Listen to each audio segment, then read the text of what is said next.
Good afternoon, ladies and gentlemen. Welcome back to Constructing the Clubhouse, the world's #1 comedy podcast about building a comedy club in Barcelona during a pandemic.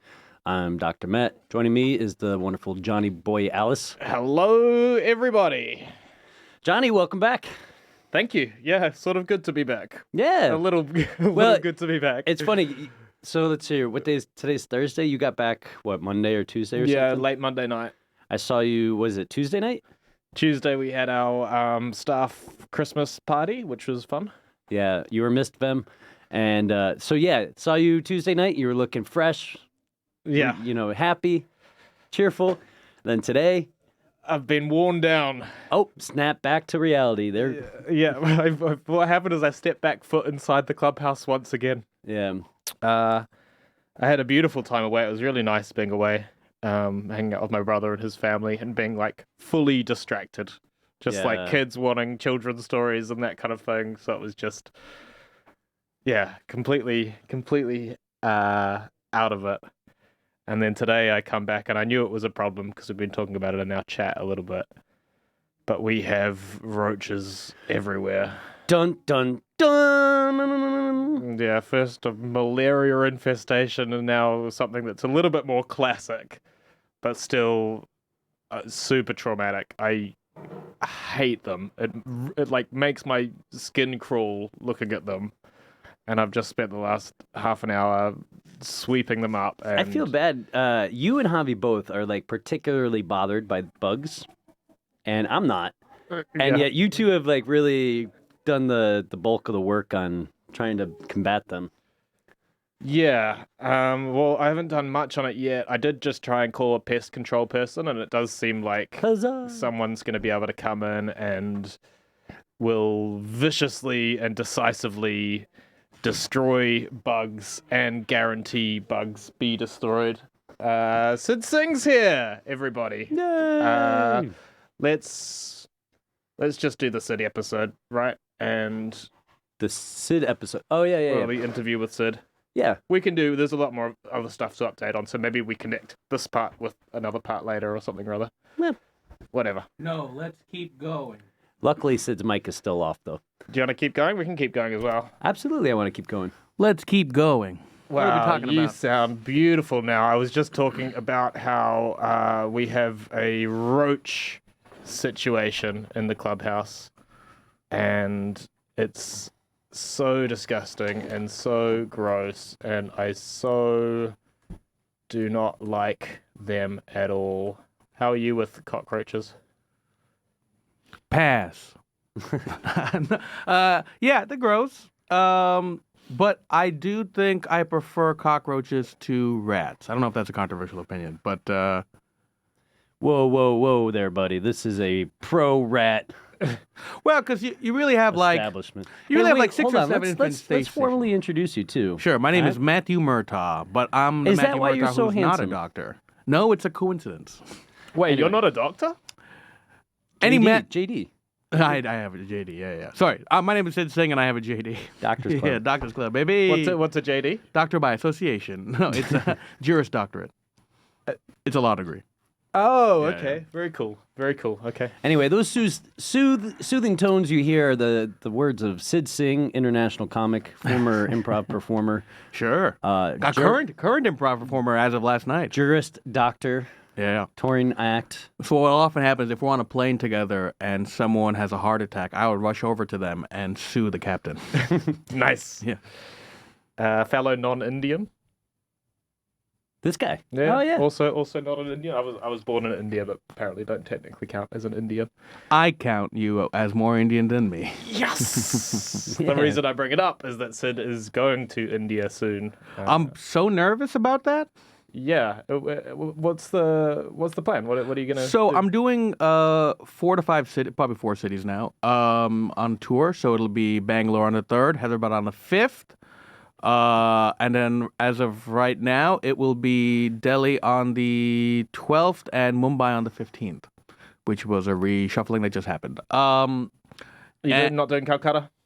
No, we're not. Yeah. No, there was a lot of cities that did not get their shit together, so we were like, okay, well, I guess not this time. and big, like, thriving stand-up comedy scene in India these days. Like, So that's the thing that I'm kind of nervous about is there is a growing scene in India for sure. However, there is a lot of political repression going on, and I tend to be a political comedian who can't keep his mouth shut. And at a recent show in London, I did a Diwali show, so that's pretty Indian. And it's like the mayor of London put on some Diwali show, and they had me host it. And then they had Sahil Shah, who was an Indian, I probably shouldn't name him for what I'm about to say, Indian comic. And he was like, hey, man, those are funny jokes. Don't tell those in India. They're not going to like them. really? Yeah. Wow. So what kinds of things are there? Is there any criticism of the government that's Government, not okay? religion. It's so interesting because I grew up with a very different form of Hinduism than what's espoused by the government these days. Yeah. This is Modi's government? Yeah. I thought he was progressive and nice. Well, he isn't. God damn it.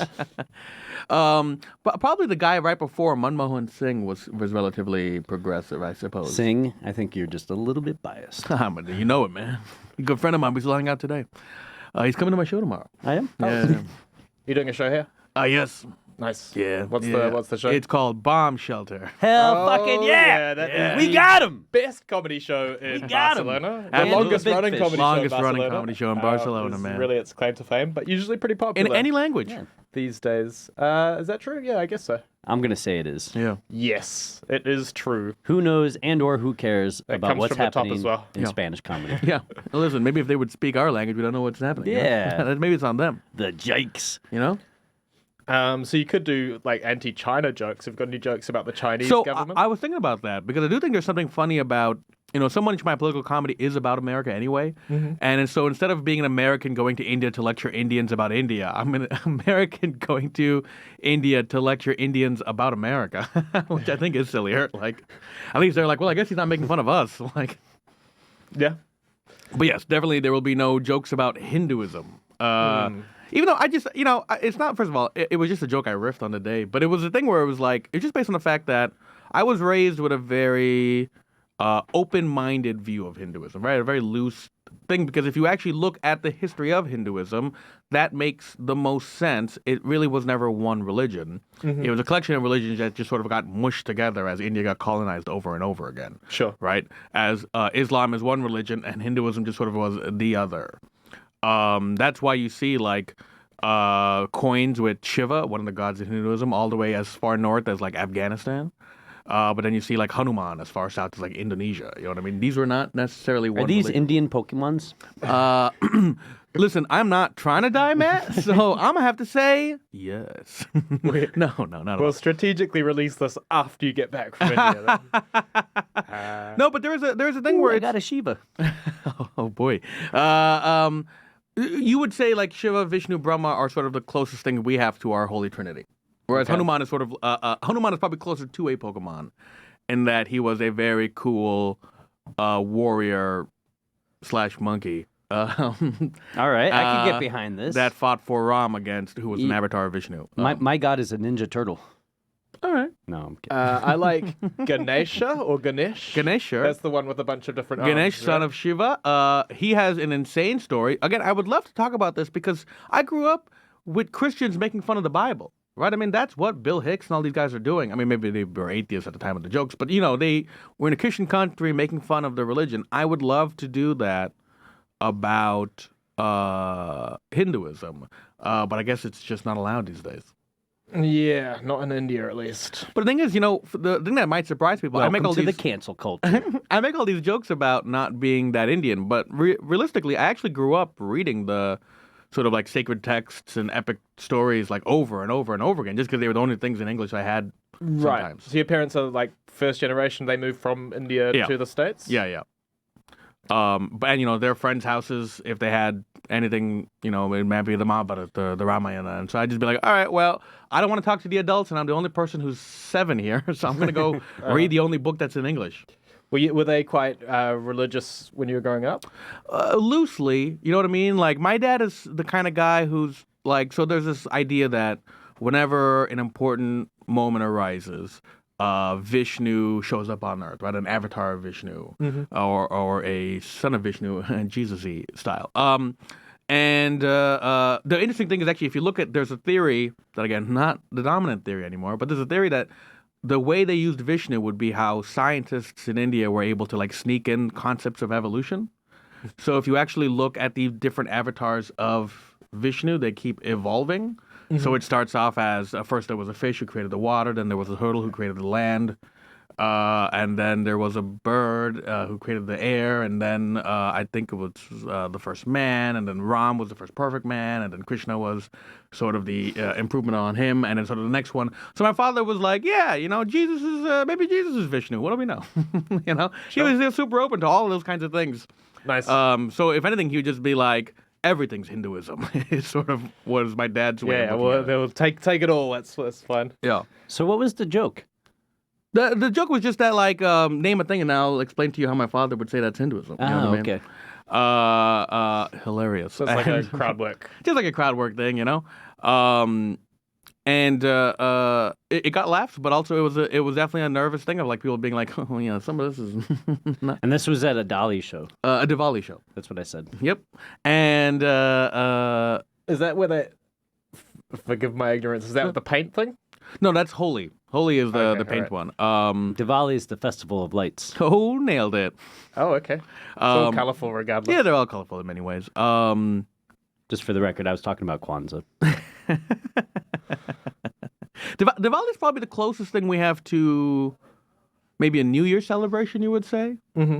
That's sort of like a thing. I'm trying to remember which one, because I think Holi is the celebration of Ram beating Ravana, which is the ending of the Ramayana. Spoiler alert. Dude, I'm only in season 2. Oh, you're missing out, man. It gets way better. Come on. So what jokes are you going to tell then? So, I still want to do my refugee show, which will still be the emphasis if you people don't know. I go from city to city. We're doing my hour, which is about how I got to help beat Donald Trump in court to save refugees. Yeah, I thought you were going to be like, for those of you that don't know, I did take a case against Donald Trump, protecting the rights of immigrants and refugees. Well, so I always want to make it clear, I did not take a case. And in my spare time, I build wells for indigenous people in Bolivia. Yeah, but then in my other spare time, I throw them into the wells. So, there's a little bit of a give and take. It's a bit of a wash overall. It's a bit of a wash, especially with the wells, Averages out. Yeah. I'm a human rights lawyer. I represent ExxonMobil against those dirty villagers suing them for ruining their water. Corporations are people too, right? Yeah. Important people. There was a interesting case where Nestle was being sued by America, and ultimately, You're welcome. the American world. government lost. And it was a case that the American Nestle Corporation is benefiting from the fact that the global Nestle Corporation uses slave labor.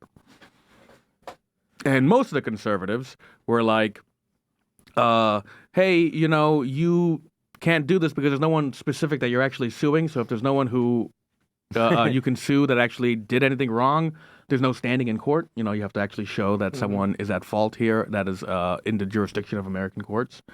And I'm blanking out. Alito, who now is in the news for writing that horrible Roe v. Wade reversal, was like, well, actually, we can sue Nestle America because if corporations are people, then they are people who can face the consequences of people. There you go. So it was like a really rare moment when a conservative was say, wait, he sounds like a winner here. he lost 5-4, but the 3 liberals joined him, and that wasn't enough. But it was a kind of situation where it was like, well, that was a rare principled moment by him. Yeah. I give him that, yeah. That's nice. And then he was like, corporations are people, but women are not. So let's take away their rights to their bodies. Ooh, He Nestle does sound like an evil corporation as far as corporations go. I'll say it. I'll say it right here, right now. They hot take alert. the head of Nestle made some big declaration a little while ago that he didn't think that water was a human right.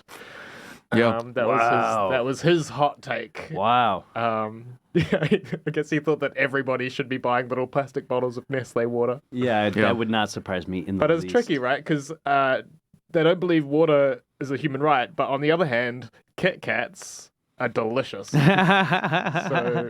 well, it depends on which country, though. I do think you grow up with a certain kind of candy. Then there's one country that'll always have better candy than that candy. And you go to the other ones and they all suck.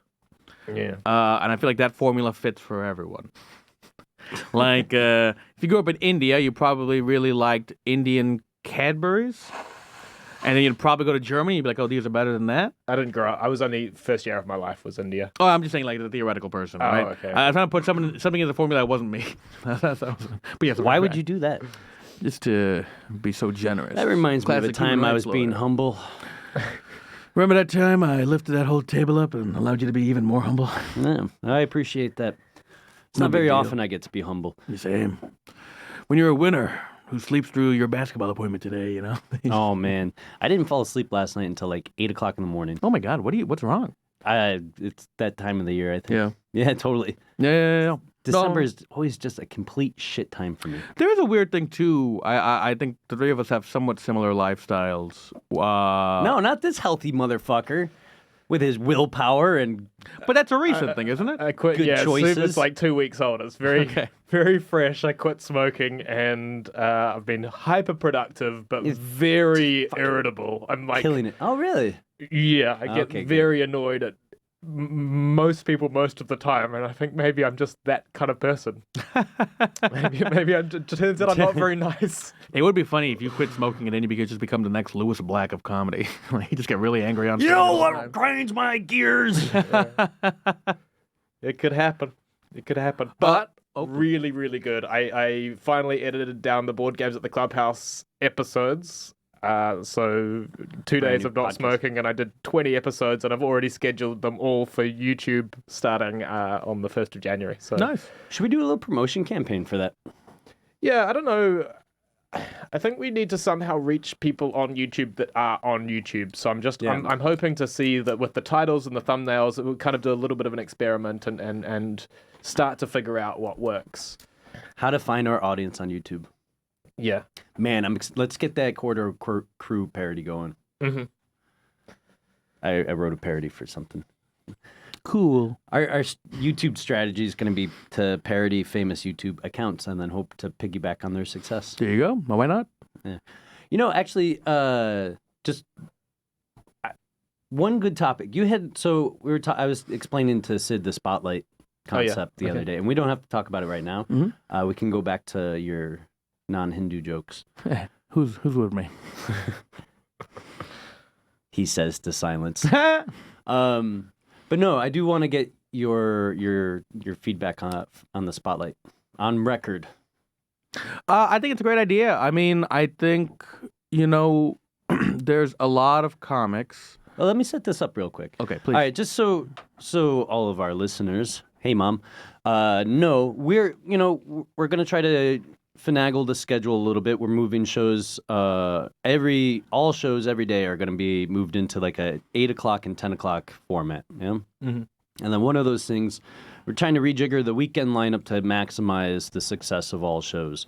One of the big, I don't know, drawbacks or one thing that wasn't going on is our visiting solo performers were not selling very well. Mm-hmm. We gave them nice 9 o'clock spots on the weekend, and the shows weren't popping. And meanwhile, here in Barcelona, there are local shows that seem to be doing really well simply because they're consistent. Right. So we suggested, hey, let's put a spot. We'll call it the Spotlight Show, and we'll do it every week. And we'll just say, it'll be like 2 openers and a long act at the end, right? And this will be really high quality stuff. And this will be the place where our visiting solo artists can perform. We'll give them a fixed rate, and then like try to help them with the room and flights and stuff, Mhm. right? But there's a trade-off. So there's a trade-off to the solo performer. But we're hoping that we can, if we do this show long enough and consistently, it will become a big success, and then we can pay performers a bit more. So what I want to talk to Sid about, how about that for a 2.5 minute Yeah. setup? What was interesting to me is the trade-offs to you, the visiting performer, because sometimes you can go to a city and make like €1,000 in ticket sales, And then you come to Barcelona and you lose about 250. Anyone in particular you think that might? Nah, just Well, the real perhaps thing you is- like came to town and blew a bunch of money on Google Ads, not realizing that nobody in Barcelona uses Google's. Yeah. At least not in English. So it's interesting, right? So you want to look at the breakdown financially of what happens when a comic goes to any city, right? Which is that, what would Kuwait? I can't read Spanish. What am I trying to do? I think it's fine. I think we're recording what's on here. Okay, cool. Well, just a big shout out to all the people following along in our live chat. Oh, yeah. Big shout out Silvia Catuzzi, and we had Cecilia San A Miango. lot of Spanish listeners, surprisingly enough. Yeah, all right. Fair enough. ¿Qué tal? It's me trying my best. So you look at some of the expenses that go into touring, right? The main one often is housing. That if you covered that, that's a big deal. The second one would be flights.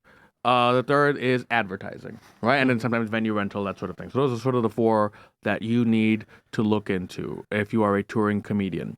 One of the reasons I often start my tours in Barcelona or end my tours in Barcelona is because, generally speaking, at that point, the flight goes down to like 30 euros, right? Because it's just cheap to fly to Barcelona. I don't have to pay for housing most of the time. I can stay with some of the amazing comics here who let me crash in either their guest bedroom or couch. And Regal. Oh, hey, Yeah, we mixed shout it out up James a little Regal. bit. We mixed it up a couple of times. In fact, one time I brought an opener, and I think Freya got the guest bedroom, and I got Regal's room, and I think he was in the UK.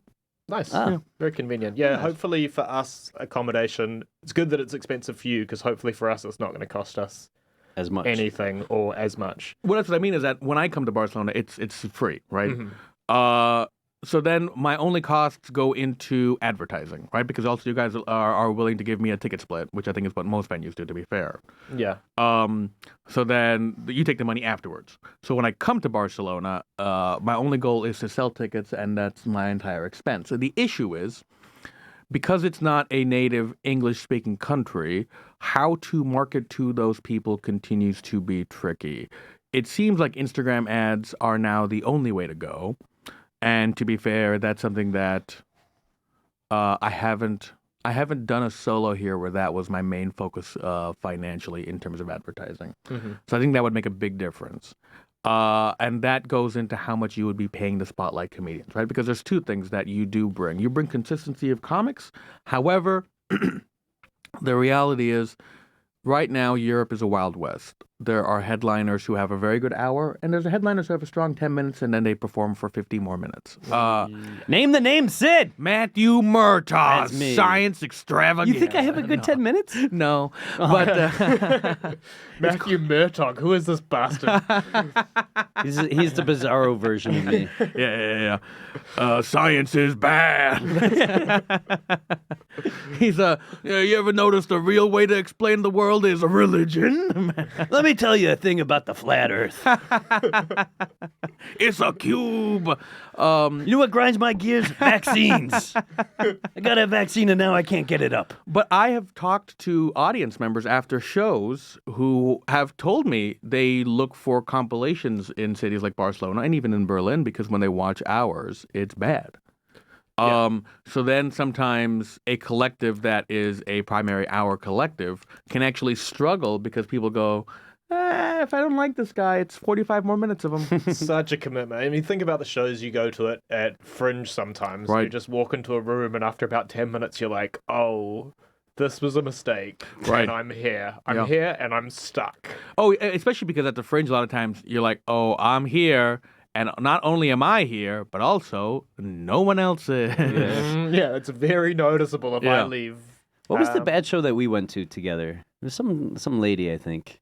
Oh, I think we you thought it mean was the gonna be- Fringe before? Yeah, no, it was we- like 3 years ago. It was 4. in the same room that Mike Rice was performing it. I think it was directly before or after him or something rather.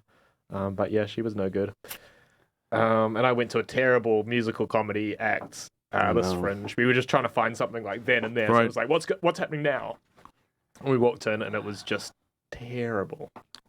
I don't think There's I saw... no business like politics. I don't think I saw any particularly bad shows this Fringe, just because I was busy, Yeah. and that really helps. Yeah. It's like, why do you book a lot of Fringe- compilations? And so you're Fringe too was busy? successful for you, yeah? Yes, in You're a doing okay very financially? weird way. Uh-oh. And it's something that I'm struggling with for this upcoming Fringe, which is that my Fringe has found a way to generally sell out my show almost every single day and make a good amount of money, but apparently it's in the wrong place. So I perform with Laughing Horse. This year I got Cabaret Voltaire, which is about an 80 to 120 seater, which it's weird that there's that big of a variance, but that just depends on how many seats they put in that day. In any case, it was almost full every single day, which I've had to use for good effect. I let comics flyer afterwards, which I think helped a little bit. Yeah. But I was in some meetings with potential PR people who would like to sign me for next year, and their number one advice is if you do it there, no one will come see your show, which is very frustrating because if it's at the Monkey Barrel, which is across the street, they will see your show. So wait, but you said that you had already performed there and already sold all those tickets. So that's what's so frustrating. No. So it's not that regular people won't come; industry won't come. So that's the really frustrating thing. Says who? All these Fringe veterans, and it's starting to really bother me because this was an issue, especially towards the end of my run, as I started to get more and more traction amongst regular people in terms of word of mouth. Industry would book tickets, but then they still wouldn't show up.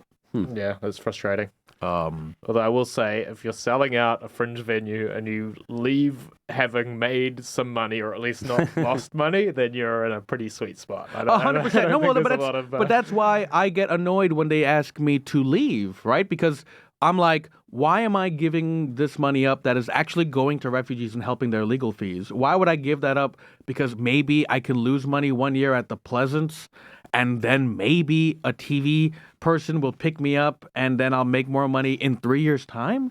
That seems like a bunch of crap.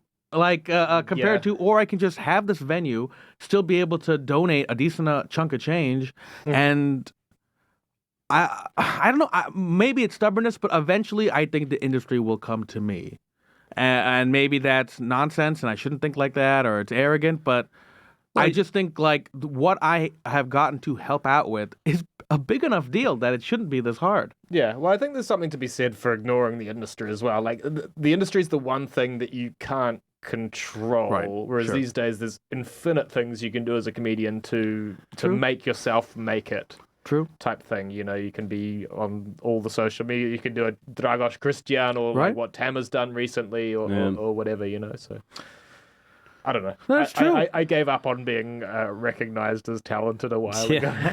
I think for me, it's more about my career has been defined by other comics finding me funny, and then when they get something, they go, "Oh, I'm going to book one of my funny friends to write for me." Mm-hmm. Right? Which is awesome. I'm super grateful. I think it means a lot to me as someone who sees himself as a comedian first and foremost, that other comics like my comedy. It means a lot. But it also means that when that show gets canceled, none of the industry has actually heard of me, right? Because I didn't get brought onto the show by them. And so it's this thing of comedy is already a roller coaster, and I have only found a way to make it more of a roller coaster. Sure. You know what stabilizes it? Go on. A nice guaranteed fee for doing That's true. I mean, we're definitely losing Saturday money Spotlight. on at least the first few shows that we do, right? More than minimum. I would say we need 10 shows and a real vibe going before we start selling enough tickets to cover costs. What did we have to sell 40 seats in order to cover costs, I think? Something like that. Is that true? I don't think that can be true for you guys. With flights, accommodation. But think about this. The comedian. let's Yeah, we're thinking about sinking basically 400 euros into a show, any show, with an invited guest. Let's say you give the comedian 200 quid, which is more than what a lot of comics who are looking for places to run their Edinburgh hour will get. Mm-hmm. And then you put in 100 in promotion, and then you have, Hannah use her spare room to have a comic. And then you pay the 30 quid for a flight. You should be able to get that, you should be able to make it cheaper than that. That's 330 right there. Right. So that's 33 seats instead of 40. I nailed it. I just saved you 7 seats, baby. I do appreciate that. But also, there will be other figures I'll be telling them off mic that'll probably save them more than that. I just want to show support. Don't pay the comedians $200. Oh no! Fuck! Oh god! We're rediscovering what everybody else knows, that performance talent is cheap, and Well, we shouldn't it's more overpay, like but- this, right? If you can get more than 200, you would never say yes to this gig, right? But that's a smaller pool of comics than we realize, and I think there's a lot of other comics who can do an hour who don't have that business acumen or work ethic, who you can get for much cheaper. So, and if they don't want to have that work ethic, then, fine. Well, a lot of people just don't want the stress as well. I think there's something to be said for that. Like, so Mike Rice, for example, is somebody that could probably sell more than 30 tickets or whatever in Barcelona. He tends to do pretty well here. But he also, wants an agent. He wants someone, in his corner, booking stuff for him, doing stuff for him. And I think there is a huge advantage to that, which is, you just focus on your stuff. You just focus on the comedy. You don't have to be... Wouldn't that be nice? In the business mindset. I Yeah. can't even write jokes anymore. I just spend my whole time thinking about how to get more Google reviews. I sit down and write, and that's my... I just end up writing a to-do list every single day. What's the deal with TPMs? But then this goes back to my thing, right? This is why I was so frustrated KPIs. by a lack of industry coming into these shows. Is I think in my career, I have never really gotten a lot of no's, right? You're supposed to be able to withstand no's in this career. You should get a no when you stand back up and try again. I haven't gotten no thank you, he wasn't good enough. I got a lot of no thank you, I don't feel like even giving him a chance. Yeah. So that's one of those things where you go just put me in the game, coach. Give me a shot. Let me shine. Let me show him. And it seems over and over again the answer is no. But that goes back to that, right? I would love to not have to do this work, but now that I have to do this work, I would like to be compensated for it, right? Totally. So that's when you start to look at rooms in Berlin where if you can pack it out, you can make a good chunk of change, or Nuremberg, or Graz, Austria, or Vienna, or Bratislava, so on and so forth. But I think people make an unfair comparison between Barcelona and all of the rest of Europe when it comes to this kind of thing, because people here just don't have money and just don't spend money on things like shows. But we know don't that's not speak true. English as much as But we everyone else. know that's not true, right? Because Luis can sell out 100 and so tickets every single week. Yeah. No, they're not expensive tickets, to be fair, right? So he's making about as much as we would try to make for 50. But Michelle can sell tickets like nobody's business. She can sell tickets at €10 a piece though as well. You're not very really. I mean, Michelle couldn't sell 50 tickets at €20 each. I don't think. Right. I think that's Every week. definitely not everywhere. I'm not even sure she could sell out. She would Probably sell would. out. I mean, she has been very popular. Yeah. Anyway, I don't think Anybody there's a with big cap in at Barcelona. Netflix can probably sell a couple hundred at 25 to 50. Well, April Macy's on Netflix, and it was Not really. well. I mean, that's what we were billing it as. That's what we thought, but a Netflix special that people have watched. Yeah, we learned our lesson with that. We tried to charge €12 for that particular show, and that was the first show that we ever did a guarantee for, and it was a big guarantee. Ate it. We lost. Fucking ate it. But that's the thing is that goes back to, I think, the two things Barcelona has that are advantageous. Now that the pandemic is essentially over, or just going to be ignored from now on. Whatever you want to, whatever side of that you fall on, whatever. There's so many more tourists now, right? I mean, I've just been walking down the streets being like, holy fuck! It took me long. I was late coming here. Just because I was like, get out of my fucking way. Well, that's funny because I had the exact opposite feeling today. I was like, gosh, everybody's still out. Yeah. Everyone's been on holiday. It feels like it's been super quiet here at least. This is going to be January is going to be another quiet month for us. Yeah, we should do a quick talk about that, I think. We might as well do the update while Sid's here. He can hear all of our financial woes. Yeah, as you want. I think so. Well, but let me just say two things about, I think, a hopeful future, I think, is that I think tourists will pay more. They just need to know about the show. Mm-hmm. And the second thing is I did a few shows at Barcelona's premier rival club, Space Cowboy. I'm just kidding. But you would be surprised at how many people we got in, not because of my fucking, once again, lighting money on fire through ads approach, a sign just out there, across, in a thing that was comedy this way. Yeah. And it just got an uncomfortable percentage, I would say, of people in, because I think more than anything, Europe is in a information deficiency zone right now when it comes to English comedy. Mm-hmm. Even Berlin, most people in Berlin do not know English comedy is a thing, and despite that, all their shows are full. Once they do, the venues can get much bigger. Same thing in Barcelona. That's what I believe. I think it's probably fair to say that still most expats in Barcelona don't know about us. Maybe about half do or something rather. Certainly most tourists have no idea that we exist. Right. And as we climb higher and higher on Google, we can spend more money on Google Ads. Google Ads, I get the feeling, are good for us because we can send people generally to our website and they see that there's all sorts of stuff all the time, but they're not so good for like a specific one night show. Yeah. That's my theory. But even then, I think Barcelona is a perfect city for flyering. It should be. Yeah, we've still at this stage wanting to keep a little bit of a low profile and not harass people too much. And in theory, you can only fly within like 100 meters of the venue, which it is worth trying. Because that square that's like 100 meters away, right? Yeah. Does that count?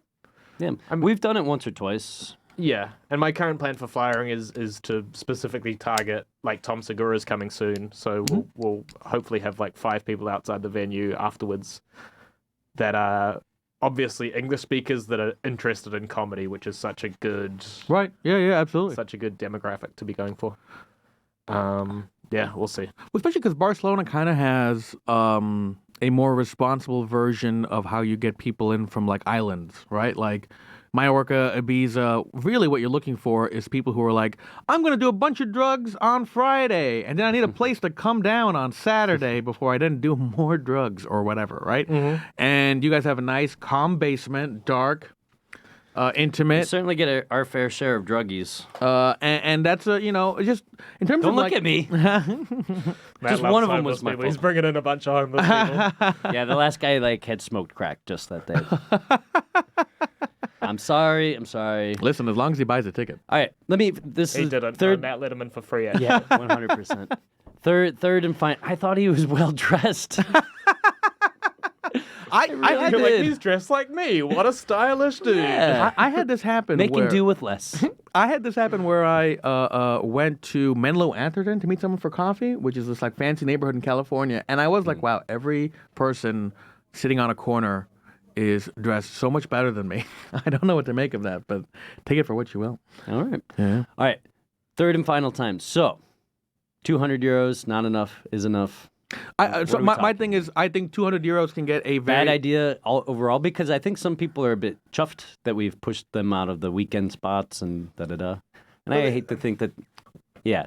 People are annoyed because they got used to doing free shows on the weekends that were busy, but we've always said we don't want to do free shows on a Friday and a Saturday night. Yeah. So it's like somehow people started doing free shows and they did a few of them and now they want to keep them. But I'm like, we never planned on doing that. We were just filling in gaps like here and there or whatever. So the thing is, 200 euros, for example, is going to get you a certain level of comic, right? And there's nothing wrong with that, but that's who you're going for. And you can go up and down, and it'll be a different. Well, 200 euros plus another. We'll be optimistic and say they'll make another 100 at other shows outside. And a whole week in fucking vacation land, Barcelona. Sure. And there are a lot of comics who are going to be up for that. But I also think, if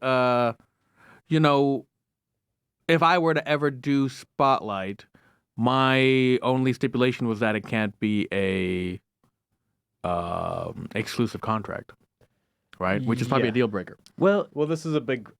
What do you mean by exclusive? Because we would want you to perform on a whole bunch of other shows. Right. But are you can do your solo at Gollum's that night? Then Well, it wouldn't be that night, but it might be. I might do your show. Let's say I flew in. I might have your Spotlight be the first show, and then Gollum's be the last show. I'd also never do Gollum's because it's a stupid name. Yeah. Maria for life, baby. We wouldn't want it to be exclusive, and we basically want people that visit to be on stage as much as they possibly can. It is, but ideally directing them to the Spotlight on Saturday. It's already frustrating. Like we're having Gabby come over and she's going to do one of the first spotlights, and she's like, just let me sort out all the other shows that I'm going to do while I'm there. So she's packed it out and she's doing like a couple of shows a night or whatever. So she's doing, Space Cowboy and all of these other ones. And what is in my opinion, I think going to happen is we're going to spend €400 on getting her to come over to do our spotlight show, and a lot of the other shows in Barcelona are going to get almost the same benefit that we get, but they get it for free or they get it for €20 or whatever it is. So it's like, it's just another service to the scene, I guess, which. But that's why I would say, there can be other ways around it that I think might be equally beneficial. I actually think there's nothing wrong with having showcases on Fridays and Saturdays and then having the random visiting comic be performed after that, but then let the visiting comic be the reason. Like, to me, what I loved is that last month I came in, right? Didn't have a plan, was like so busy with all this, trying to book all this India stuff that I was like, I'm just going to show up to Barcelona and we'll get like 9 or 10 people and I'll just work out this brand new hour that I have not written, right? It was so helpful. I'm so grateful that I got to use a space like this to just be like, and then I got lucky, right? Everyone put me on the shows beforehand. I crushed. I know it sounds arrogant, but whatever. And then I got to do my hour, not to like, 8 or 9 people, but ultimately to like 35, almost 40 people. Yeah. Right? And when you're writing the hour and you're at that new stage, that's like incredibly helpful. Now I'm a fucking idiot and I just did 80 minutes of crowd work and learned nothing. But like, it was fun, It was a cool time. Yeah. And I almost feel like you guys are better off rather than spending your own money to do all of that, to just have the 11 o'clock slot or the 10 o'clock slot be this thing of, ideally build it at 10, even have to start at 11, just so that you don't do a thing where it's 11 and then I show up at like 11:45 to perform, just because the audience, it's tougher for them to stick around. And focus all your things of like, come to our 8 o'clock showcases. You're a tourist. You're looking for things to do. You've heard everything in Barcelona starts late. Come to our show first and then go experience the rest of the night. Yeah. Start your amazing Barcelona night with us, the Comedy Clubhouse. Mm-hmm. And that way, you're not really paying your lineup comics that much. They're going to be grateful for a good full house of paying customers. And you're probably going to get a larger base that way. Because then if a comic is not doing well, there's another comic coming on in like 8, 9 minutes. Yeah, that's why showcase shows sell so much better than the solo shows. It comes back to it being a huge risk for a solo show, whereas almost no risk for. Well, that's why let the solo shows still promote on their own afterwards. You know what I mean? And then they can use your shows as help. But otherwise, just because I think that puts you guys in less of a financial hole, and because I'll tell you this: there are a lot of people who will want to use you guys as a space for a solo show. Why put your neck on the line when you don't need to? Mostly because when we let people come in and do their solo show and it, sucks, then we both lose. Sure. Right? And we've put a hole in our lineup that we've trusted these visiting acts to fill, and they did not, and then we don't make money and they don't make money and everybody's... And they often would spend, €200 on ads and then they're mad at us somehow because the ads didn't work. Because we'd rather have the incentive to really figure out how to advertise well. Well, that's what I was going to say. Here was the hybrid I was going to propose. What if the comics gave you 100 for you guys to put into ads once you've shown that your ad policy works? Yeah. Right? Because then I think you're still not putting your own money into those ads, but those ads are not getting wasted by someone who doesn't live here.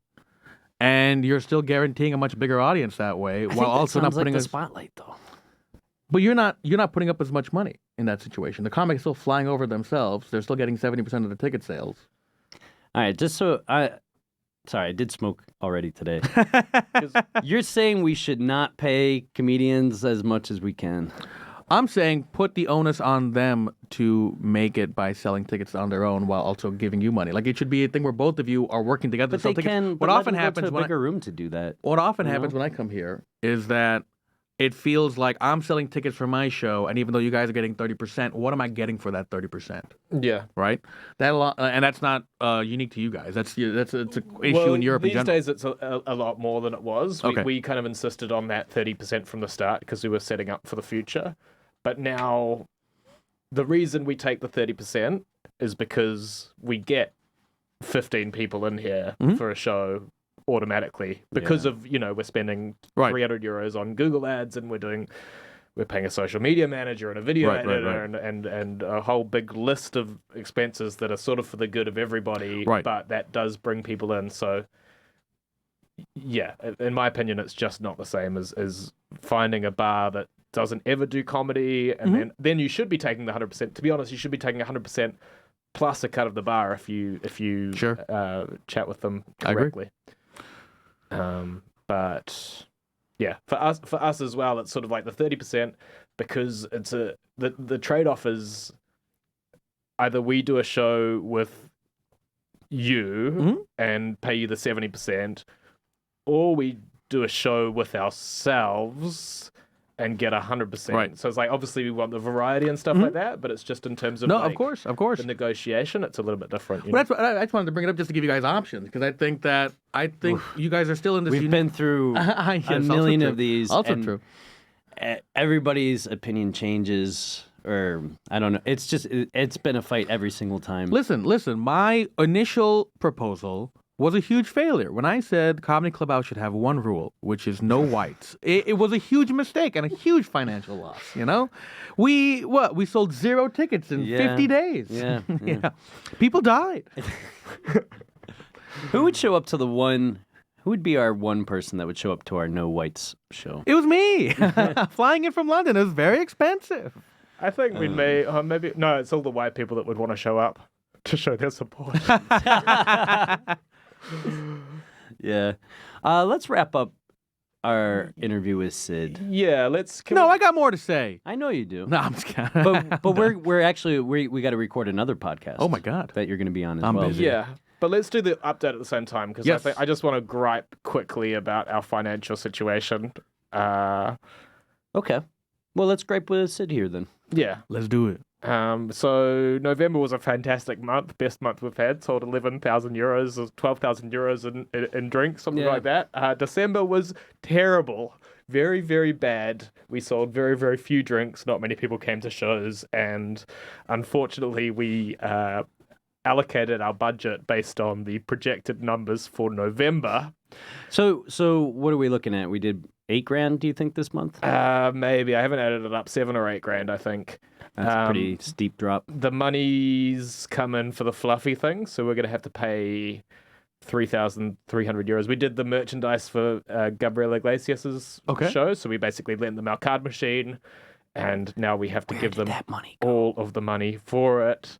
It went way back in the day. It went somewhere, and we kind of recouped it, but now it's all going to go.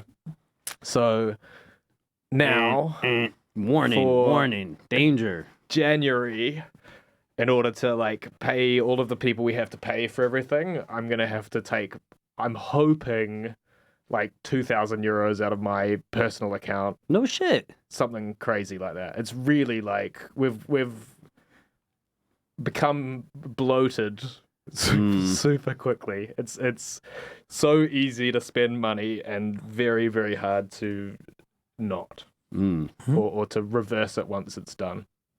So I'll see how that shakes down at the start of January, but yeah, I think we should talk carefully. Yeah, about, we're gonna have a conversation about that for sure. A couple of issues like this. Yeah.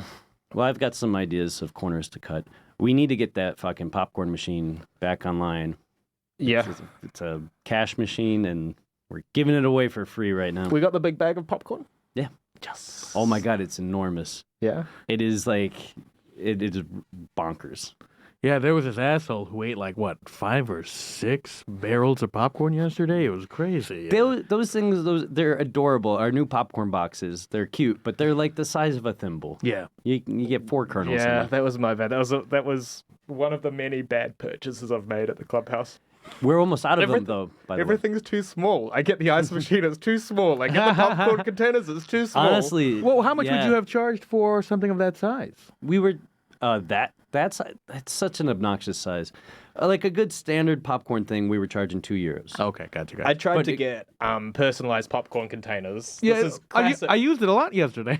classic Spain. I ordered some personalized popcorn containers with our little mascot on it and a little QR code to our YouTube channel. And the idea was to be like, hey, a big popcorn if you're subscribed to our YouTube channel, free popcorn all the time if you subscribe. And then the order was late and kept getting delayed, and then it got delayed like 10 days after the delivery date, which was already really, really slow. And then they sent me a message saying, oh, we don't have it in stock. So Wow. it was at that stage that I went and got the little baby ones. Yeah. No, it is. There's just no one tells you how frustrating the business side of any of this stuff is, and it only gets worse. There was this city, I don't want to name them out loud, but there was a city in India that was like, here's what we're going to do. We're going to charge you X amount, right? And if you sell out, it's an 80-20 split, favoring us. Wow. However, if you don't sell out, it's worse because it's a flat fee no matter what. Yeah, well, to be honest, these English shows not looking great for us overall. Yeah, you put that in a group chat the other day. You said half of our house shows are losing us money. Oh, what was it? A group chat with a lot of people? I don't know. But that's true. I mean, we're losing money on like Fat Goose, on Midweek Crisis, on Midweek Crisis. I think probably. Oh my goodness. At least in December. Okay. Absolute Chaos. I don't know. Absolute Chaos is. Yeah, it's like how long? Question to everybody: how long would it be reasonable for us to lose money on a show before we say X-nay? Yeah, or before we step in and say that we should change the name of the show, we should change before we take a more of an active role in before we ship structure. the show off to Russian. Well, how do you so these Russian people, just quickly, sorry, Sid. Yeah, sure, these Russian people are coming. They want to do 2 shows. They want to pay €150 to rent the room for each show, and they'll pack it out with Russians that drink a lot. Oh my god! So it's like we will cancel a mic that we're losing €40 on to make €400. Of course. Just for the record, yeah, whatever they want, we can accommodate, right? Yeah, we're gonna talk to Hannah about this on Monday. They want to shave your Friday, no, mustache. tomorrow. Fine, absolutely. Then they want you to eat it. And I get to watch. Yeah, but this is from them now. And I will be smiling as I eat the mustache sandwich. No bread. All right. Well, let's do another episode tomorrow, where we get in the nitty gritty on Clubhouse business. Okay, that sounds good. Thanks. Oh yeah, I was gonna keep asking questions. Yeah. Sorry. No, Sid, I find this stuff so interesting. I really do. Well, if you find it interesting, be sure to talk about it, spread the word, hit the like button, ring a bell, and subscribe to Constructing the Clubhouse, the world's best podcast about building a comedy club in Barcelona during a pandemic. I'm busy. I'm busy that all the time. Yeah. As we wind up here, though, let me just say to be on the lookout for new podcasts coming from the Clubhouse Crew Productions. Hell yeah. Including a week news segment. We'll see what we call it. We'll talk about what we call it now, but we're about to start it with Sid as our first guest. Exactly. And of course, you have my podcast, El Cid versus Sid. My podcast where I talk about how I would beat up all the historical people who used to live in Spain back in the day. I go through weaknesses of theirs, strengths of mine, and we really get into it with a special guest. Each episode, a new historian. It's great. El Cid versus the Cid. I reckon you could beat up Sid from Ice Age. Yeah. I reckon Whereas I would probably lose to El Cid the Conqueror. Yeah. Most likely. Yeah. It depends if you have modern weaponry or not. Yeah, exactly. And it's a fair fight. You know what I mean? It's like, I think I could win in a fight with a shark as long as we were fighting on land. Yeah. Whereas I think I would win in a shark, but only if we were both in the water. Once I'm on land, I'm just too floppy. All right. Well, thank you for joining us, Sid. Thanks to all of you who listen. Be sure to comments, spread the word. Do all the stuff. There's 13 things we want you to do. Do all of them. Yeah, do all of them, and be sure to tune in again next week. Thank you so much. This has been Constructing the Clubhouse. I've been Dr. Matt. I've been John Ellis. And good night.